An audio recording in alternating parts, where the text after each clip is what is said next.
এবার metal presence কৃষি সংবাদ, সুজলা সুফলা।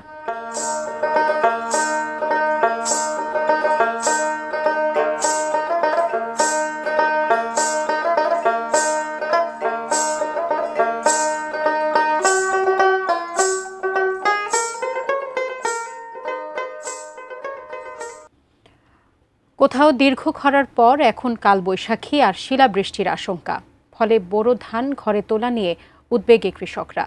আবার কোথাও বা প্রাকৃতিক দুর্যোগ কম হওয়ায় ফলন হয়েছে আশা জাগানিয়া। তবু ধানের ন্যায্য মূল্য পাওয়া নিয়ে রয়েছে দুশ্চিন্তা।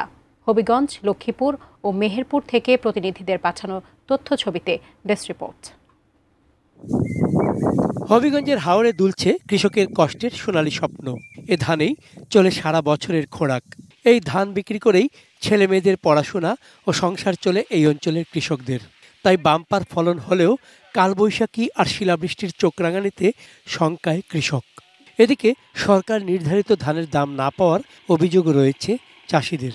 অনেক বেশি ফলন বর্তমানে, কিন্তু আমরা বাজার মূল্য পাইতেছি না। বর্তমানে 700, 600, 750 এর উপরে দেয় না। সরকার রেট দিছে 1000 তো আমরা পাই না। বৈরী আবহাওয়া ও বৃষ্টির শঙ্কা থাকায় লক্ষ্মীপুরে কৃষি শ্রমিকের সংকটের মাঝেও পুরোদমে চলছে ধান কাটা ও মাড়াইয়ের কাজ। এবছর বৃষ্টিপাত না হওয়ায় সেচ খরচ বেড়েছে। তবে তুলনামূলকভাবে ধানের রোগবালাই কম থাকায় বিগত বছরের তুলনায় চলতি মৌসুমে বোরো ধানের ফলন ভালো হয়েছে। জেলা কৃষি অফিস জানায়, গত বছর বন্যা হওয়ায় জমি উর্বর ছিল, তাই ফলন ভালো হয়েছে। যে খরচ করছি, খরচ ইনশাআল্লাহ আল্লাহ নামলে এবার খরচ খুশি যাব। ফসল ভালো হয়েছে, মোটামুটি খারাপ না। কৃষকদেরকে বলছি যে কি আপনাদের ধান যদি 80% পেকে যায়, মানে 80% পেকে গেলেই ধানগুলো কর্তন করে ঘরে তুলে নেওয়ার জন্য। মেহেরপুরে এবার বোরো ধান উৎপাদনের লক্ষ্যমাত্রা নির্ধারণ করা হয়েছে ৮১,১৭৩ মেট্রিক টন। কোনো প্রকার প্রাকৃতিক দুর্যোগ না থাকায় ফলনও হয়েছে ভালো।